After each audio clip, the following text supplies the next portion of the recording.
So this is going to be the final video in the series. This one is about the Cook Mansion.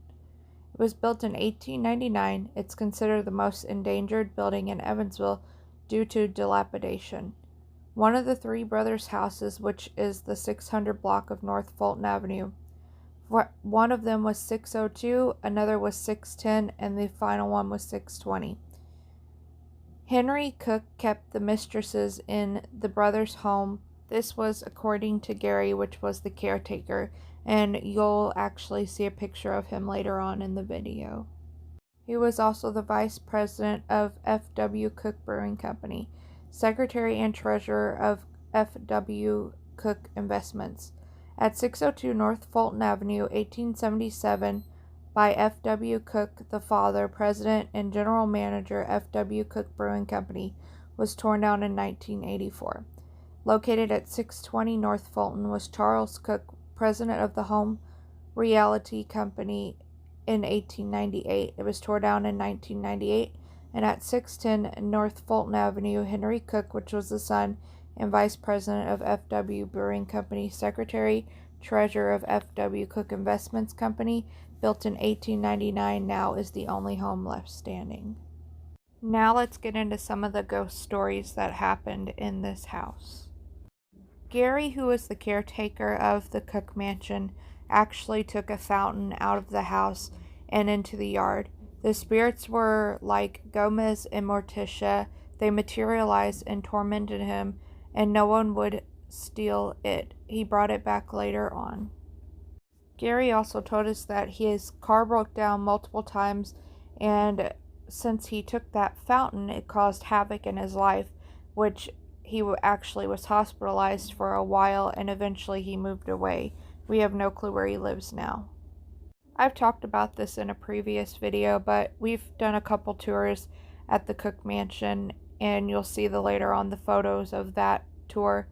A lot of flashbacks happened for me there. The one I've talked about in my video, the most prominent one, is the one where they are in the stained glass window in the front dancing around, and the husband picks up the phone, and then I snap out of it about 15 seconds later. Another scary encounter we had involved one of our friends, and we pulled up to the Cook Mansion, and she said that I have to help them. And the woman ran around back and started pulling things, because there would be a lot of homeless people that would squat there. So she ran back there and started pulling these things, buckets and things, out of the yard, out of the grass that's grown up. And she kept yelling she had to help them, she had to find them. Don't you see, she's trapped and her baby's right there. We need to help her, we need to help her, just pulling things out. Later on, after she calmed down, because she was very emotional from the experience, she said that there was a woman who had a child, and she was buried in the backyard. Not sure if they ever found a body in the backyard or they have dug for it, but that was a very scary experience. Another experience that happened is one of our good friends went with us. Sadly, she has passed away, but she went up to the blue room. I believe it's on the second floor. She went up to the blue room, entered the room, and she started having a panic attack, saying that she couldn't breathe and that she needed to leave. She would leave the room and she would calm down. She would go right back into the blue room, and all of a sudden she would start to panic again. Mom had also approached the window on the outside, and her camera quit working, as well as the tape recorder. Men that were remodeling heard voices saying to get out and get out. There are cold spots in the houses. Also, you can feel the pressure in the basement. Gary had told us that there were 3 murders that happened in the house, and the really disturbing part is that another caretaker that was taking care of the Cook Mansion actually kidnapped 3 girls, held them hostage, and I believe that he was caught, but something in that house turned him into something that he wasn't. We had actually met the guy a few times, and he was actually a really nice guy. He seemed very friendly. Something in that house turned him to do something really bad, like kidnapping those women. The following photos are going to be the inside of the Cook Mansion. My mother, Teresa Hill, is the one who has taken the photos over the years. This photo here is the room with the murals and the French doors leading to the hallway.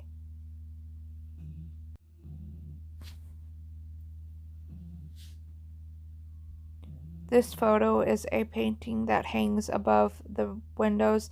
If you're looking at it, you would be going down the staircase to the first floor.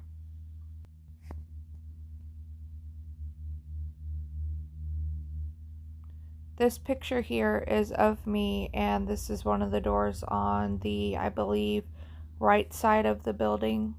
This is also the side of the building that it feels like there's so much energy there that you literally cannot walk past it. It feels like a brick wall is holding you back.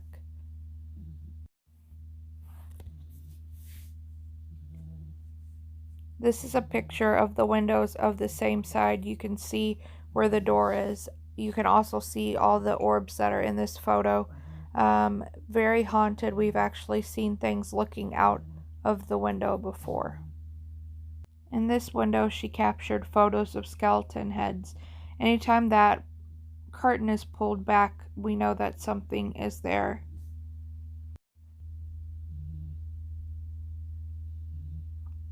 In this photo, it is just a picture of one of the hallways in the Cook Mansion.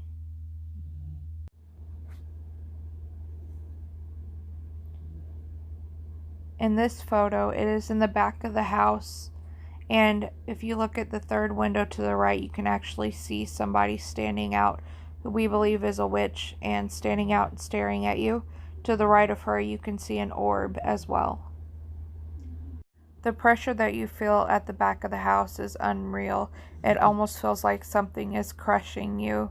It's very, very strong.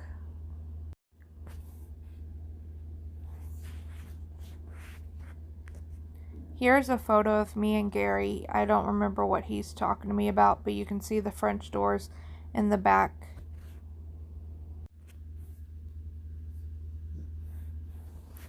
This is just a photo of 3 windows that you see in the house.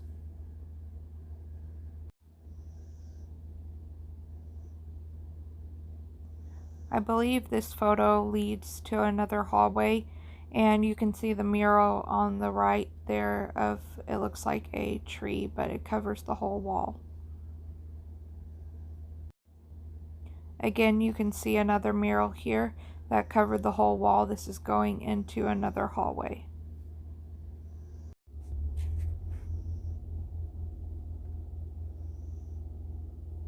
This photo is of just the staircase in the Cook Mansion.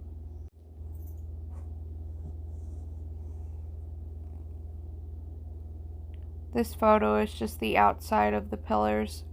You can see how run down the house was getting and needed to be fixed desperately.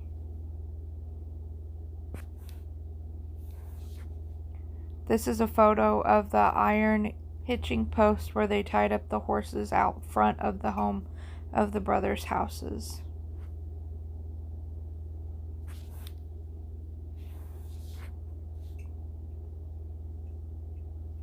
This is a photo of the steps. You can see how overgrown the vegetation was and the weeds were.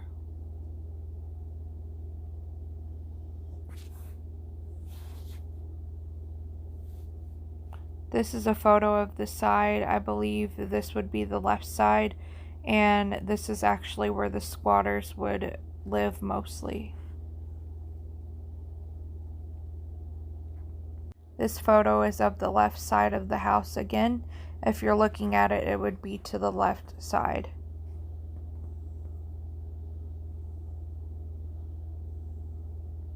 This is a photo of the back.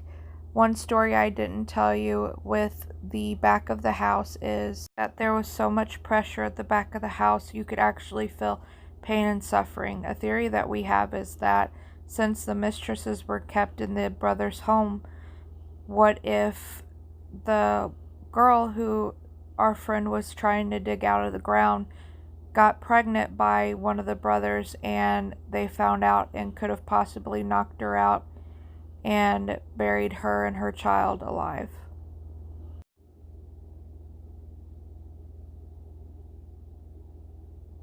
This is a photo of just one of the doors that you could go into the Cook mansion.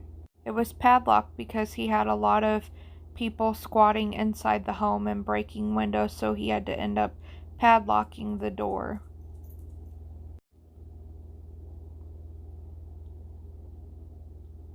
This window, if you look at it, is the far right window, and it is the one that the curtain is always pulled back.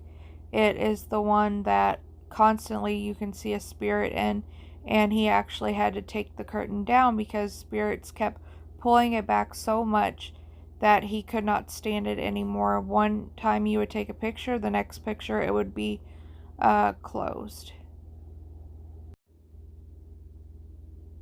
This is a picture showing the address of 610 North Fulton Avenue.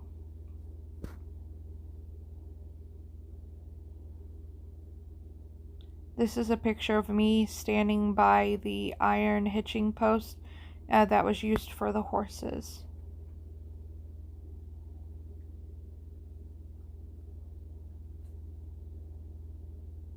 This picture is going to be of the left side of the house again, and you can see partial of the back as well.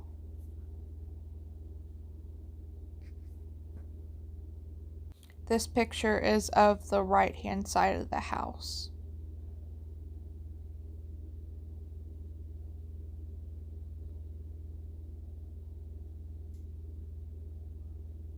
This photo is of the carriage house, and you can see where he's starting to fix up the Cook mansion.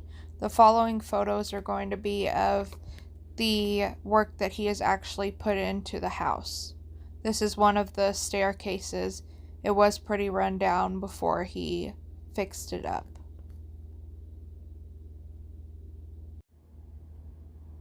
This is of the painting that was hung above the 3 windows.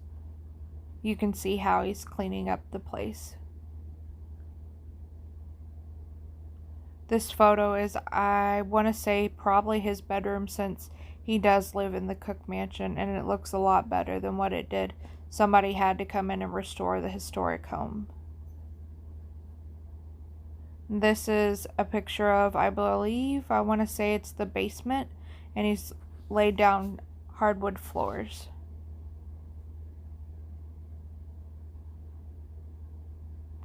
This is probably of one of the rooms. I'm just putting it on here so you can see how much he's fixing the place up. Another picture of one of the rooms as well, with the fireplace in it. I want to say this is probably one of the first rooms that you walk into. And this is a picture of one of the chandeliers that he's hung in one of the rooms.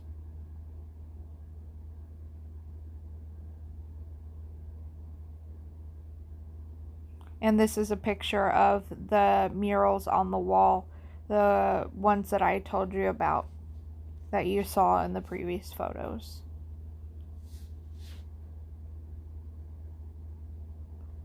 This is a photo of the stained glass that was in the Cook mansion. These next photos are going to be of Christmas, because they do have Victorian Christmas at Christmas time at the Cook mansion that you can tour. And that's one of the stairwells in the main room. I believe that's going to be the room where the big stained glass used to be at the front of the window. And here's the fireplace all decorated as well.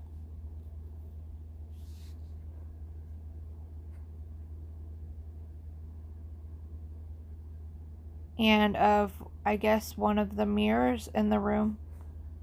Thank you guys so much for watching the series that I've released, and thank you for watching this video. If you like it, please give it a thumbs up, and I hope you enjoyed the video. I will probably be uploading next Monday, so stay tuned for that. Thank you guys so much for watching. Have a great evening. Bye.